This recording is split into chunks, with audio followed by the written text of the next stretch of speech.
Hello everyone, नमस्कार। आज के इस वीडियो में हम सीखने वाले हैं दिनचर्या वाले वाक्य। क्या सीखने वाले हैं? दिनचर्या वाले वाक्य। चलिए इसकी शुरुआत करते हैं। पहला पॉइंट लिया हुआ है हमने, hello how are you. Hello how are you, नमस्ते आप कैसे हो। नमस्ते आप कैसे हो। I am fine thank you, आपको क्या बोला है? I am fine thank you, मैं ठीक हूँ धन्यवाद। मैं ठीक हूँ धन्यवाद। आपको आंसर कैसे करना है? अगर कोई आपसे पूछे हाउ आर यू तो आप क्या बोलोगे? आई एम फाइन थैंक यू। आपको अंत में थैंक यू लगाना है, राइट। तीसरा वाला देखेंगे हम, what's your name. What's your name, आपका नाम क्या है? आपका नाम क्या है। और चौथे नंबर का माई नेम इज़, जो भी आपका यहाँ पे नाम आएगा यहाँ पे आप लिखिए। जैसे मान लीजिए मेरा नाम राम रैकवार है तो my name is Ram Raikwar, मेरा नाम राम रैकवार है। इस तरह यहाँ पे डॉट मैंने इसलिए लगाया, राइट। अब पांचवा वाला देखेंगे, nice to meet you. Nice to meet you, मान लीजिए अगर आप किसी से 5 से 10 मिनट बात करते हैं और बात करने के बाद आपको कहीं जाना हो तो अंततः सामने वाले व्यक्ति से आप क्या बोलोगे? आपसे मिलकर अच्छा लगा या आपको मिलकर अच्छा लगा। तो ये सेंस वही है, आपको मिलकर अच्छा लगा, ठीक है। आपको मिलकर अच्छा लगा, राइट। अब सेंटेंस नंबर यहाँ देखेंगे हम, यात्रा से संबंधित, यात्रा संबंधित वाक्यांश, राइट। तो पॉइंट नंबर 1, वेयर इज़, कहाँ है। यहाँ पे आपका नाउन आ जाएगा। जैसे मान लीजिए वेयर इज़ माय फ्रेंड, मेरा दोस्त कहाँ है। वेयर इज़ माय किंग, मेरे संबंधित कहाँ है। वेयर इज़ माय ब्रदर, मेरा भाई कहाँ है। तो आपको इस तरह से सेंटेंस बनाना है। ये आपको कमेंट सेक्शन में मुझे टाइप करके बताना है, ठीक है। ये इनबॉक्स इसलिए मैंने खाली यहाँ आपके लिए छोड़े हैं। सेंटेंस नंबर 2 हम देखेंगे, आई एम लुकिंग फॉर, मैं ढूंढ रहा हूँ। आई एम लुकिंग फॉर यू, मैं आपके लिए ढूंढ रहा हूँ। आप इसको इस प्रकार भी कह सकते हो, ठीक है। यहाँ पे आपको कोई सा नाउन आएगा, है ना। यहाँ पे आपका नाउन आएगा, I am looking for the best, right. ये I am looking for all books, I am looking for English book, I am looking for grammar book. आपको इस प्रकार सेंटेंस कहना है। उसी प्रकार सेंटेंस नंबर तीसरा, can you help me. Can you help me, क्या आप मेरी मदद कर सकते हैं। क्या आप मेरी मदद कर सकते हैं, राइट। अब सेंटेंस नंबर हमारा चौथा, ठीक है। I would like to go to, I would like to go to, मैं जाना चाहता हूँ, मैं जाना चाहता हूँ। और यहाँ पे जो गो टू लिखा हुआ है, अच्छा सबसे पहले तो हम ये समझेंगे, ये डी जो लिखा हुआ ना, ये वुड का शॉर्ट फॉर्म है ना, वुड। तो इसका मतलब चाहूँगा भी होता है और चाहता भी हूँ, इसका अर्थ दोनों होता है, चाहूँगा और चाहता। तो ये सीन्स हमें बस वही बताता है। तो I do, I'd like to go to school, मैं स्कूल जाना चाहूँगा, ठीक है। I'd like to go to eat food, मैं खाना खाना चाहूँगा, ठीक है। I'd like to go to take tea, मतलब मैं चाय लेना चाहूँगा या चाय लेने के लिए जाना चाहूँगा। तो आप इसको इस प्रकार भी कह सकते हैं, राइट। अब पांचवा, how much is this. How much is this, इसकी कीमत क्या है। इसकी कीमत क्या है, या ये कितने का है। हम कहते हैं ना ये कितने का है, हिंदी में लगभग हम कहते हैं, हम किराने की दुकान पर जाते हैं और कोई से भी जो डेयरी मिल्क का पैकेट हो गया या सेलिब्रेशन का हो गया, हम पूछते हैं ना कि इसका प्राइस क्या है, ठीक है। तुम क्या कहते हैं, इसकी कीमत क्या है या इसका प्राइस क्या है। ज़्यादातर हम इंग्लिश बोलते हैं, ठीक है, आधा इंग्लिश आधा हिंदी, बट हमें पूरा हिंदी बोलना है, इसकी कीमत क्या है, ऐसा हम हिंदी में कहते हैं। ये हमारा सही सेंटेंस हुआ।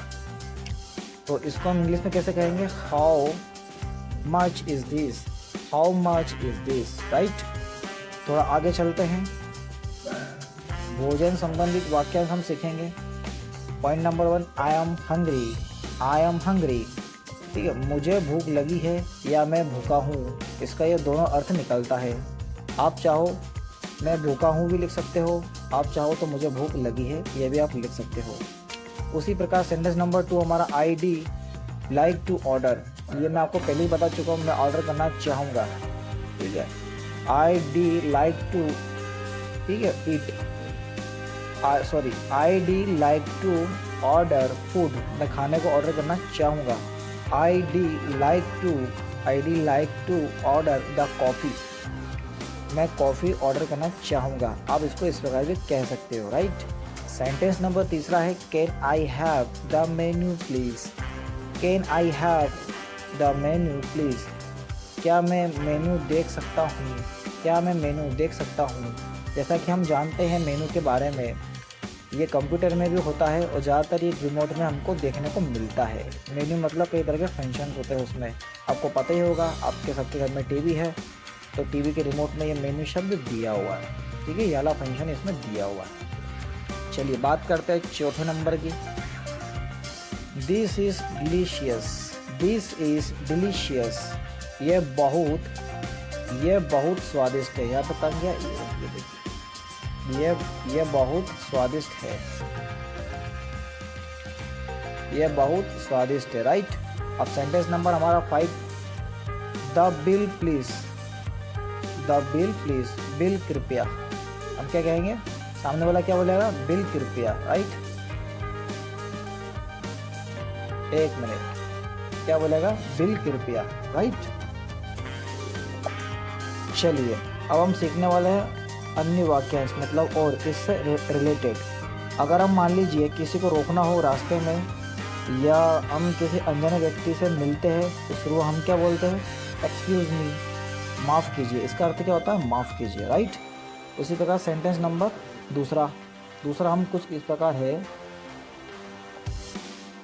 या फिर आप कह सकते हैं सॉरी, माफ़ कीजिए। ये दोनों सिनोनिम है, लेकिन ज़्यादातर हम भारतवासी एक्सक्यूज़ मी का यूज़ करते हैं। सॉरी कब बोलते हैं हम? जब कोई हमसे भूल हो जाए, ठीक है। जैसे मान लीजिए किसी का मोबाइल हमसे टूट गया तो हम क्या बोलेंगे? Sorry, it is my accept forgiveness, यानी ये मेरी स्वीकार को क्षमा करें, ये स्वीकार करें। सेंटेंस नंबर तीसरा, थैंक यू, धन्यवाद। क्या बोलेंगे? थैंक यू, धन्यवाद। हम इसको इस प्रकार भी कहेंगे। अब जैसा कि हम यहाँ देख पा रहे हैं, सेंटेंस नंबर चौथा, you are welcome. You are welcome, आपका स्वागत है, ठीक है। क्या बोलेंगे? आपका स्वागत है। सेंटेंस नंबर 5, गुड बाय, अलविदा। क्या बोलेंगे? गुड बाय, अलविदा।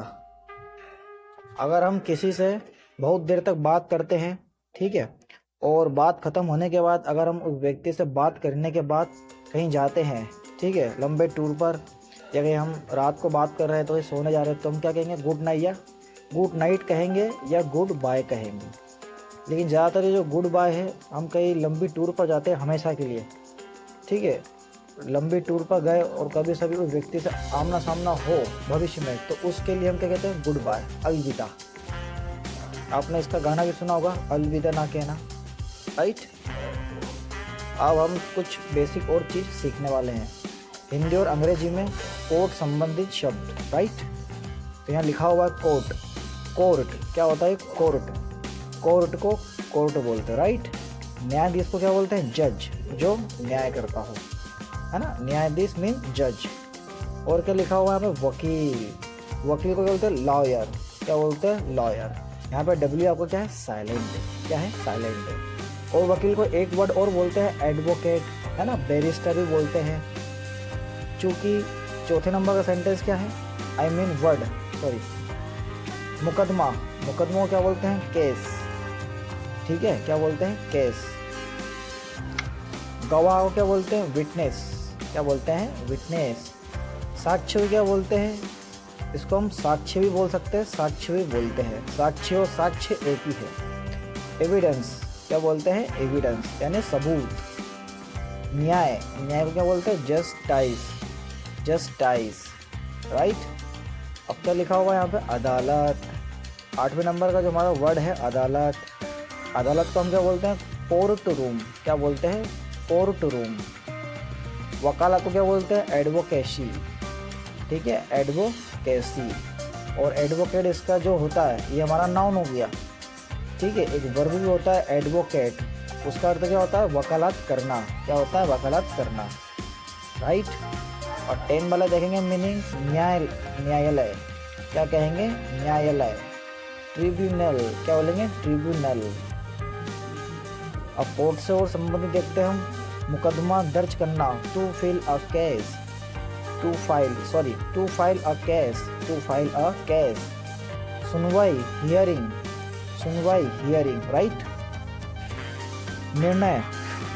निर्णय को क्या बोलेंगे? Judgement, right. आदेश को क्या बोलेंगे? ऑर्डर। अपील को क्या बोलेंगे? अपील, यानी क्षमा, अपील करना। सुनवाई की तारीख को क्या बोलेंगे? Hearing date. गवाह की गवाही, विटनेस टेस्टिमनी, राइट। और लास्ट वाला है हमारा, 1 मिनट, ये हमारा लास्ट वाला 18वां नंबर का, साक्ष्य प्रस्तुत करना, टू प्रेजेंट एविडेंस, यानी वर्तमान समय में सबूत को बताना। तो क्या बोलते हैं? साक्ष्य प्रस्तुत करना, यानी सबूत को प्रस्तुत करना या ऑफर करना या बताना, राइट। या ऐसा भी कह सकते हैं ऑफर एविडेंस को ऑफर करना यानी देना, या गिव एविडेंस भी कह सकते हैं। कोर्ट संबंधित अन्य शब्द देखेंगे हम। 19वां, न्यायिक प्रणाली, जुडिशियल सिस्टम, न्यायाधीश की भूमिका, रोल ऑफ द जज। अच्छा, कई लोग इसको दी भी पढ़ते हैं, तो दी क्यों पढ़ते हैं? इससे जो बाद वाला जो वर्ड है, अगर यहाँ पे आपका क्या है, आर्टिकल आता है AIOU, ये 5 में से कोई एक वर्ड आ जाए तो आप इसको दी कह सकते हो, बट ये कॉन्सोनेंट है तो हम इसको दा कहेंगे, है ना। 21वें नंबर का, वकील की भूमिका, role of the lawyer, court की कार्यवाही, कोर्ट प्रोसीडिंग्स। 23वां देखेंगे, न्यायालय की अवमानना, contempt of court. Thank you so much for watching my video. कल मिलते हैं एक नए टॉपिक के साथ, और साथ ही साथ कुछ वर्ड और मैं आपको बैंकिंग के बताने वाला हूँ जाते। तो बैंकिंग संबंधित वर्ड, ठीक है। पहला वर्ड क्या दिया हुआ है? बैंक। अच्छा, बैंक का मतलब क्या होता है? बैंक ऑन, यहाँ पे हम ऑन लगा देंगे, ON वाला ऑन। तो क्या होगा? बिलीव करना, भरोसा करना। खाता, अकाउंट। जमा, डिपॉजिट, या जमा करना, डिपॉजिट। निकासी, विड्रॉवल। ऋण, लोन। ब्याज, interest. Credit card, debit card. Cheque, passbook, right. ये हमारा बेसिक वर्ड्स है। अब थोड़ा हाई लेवल के वर्ड, बैंकिंग प्रक्रिया संबंधित शब्द। खाता खोलना, टू ओपन एन अकाउंट। जमा करना, टू डिपॉजिट। निकासी करना, टू विथड्रॉ, राइट। ऋण लेना, टू टेक अ लोन। ब्याज दर, इंटरेस्ट राइट। क्रेडिट कार्ड का उपयोग, to use a credit card. Debit card का उपयोग, to use a debit card. Cheque का उपयोग, to use a cheque. Bank प्रणाली, बैंकिंग सिस्टम। बैंकिंग नियम, बैंकिंग रेगुलेशंस। बैंकिंग सेवा, banking service. Online banking, right. Mobile banking, very simple, mobile banking. Banking सुरक्षा, banking security. Banking ग्राहक, banking customer. Banking कर्मचारी, banking employing, right. कर्मचारियों को क्या बोलते हैं? एम्प्लॉइंग। तो आशा करता हूँ मेरा वीडियो आपको पसंद आया होगा। कल मिलते हैं एक नए टॉपिक के साथ, एक नए अंदाज में। अगर ये वीडियो आपको अच्छा लगा हो तो तहे दिल से आप करिए सब्सक्राइब, ताकि आने वाला बेल आइकन आपको टाइम टू टाइम मिल जाए महावीर स्पोकन इंग्लिश क्लासेस की ओर से। Thank you so much once again for watching.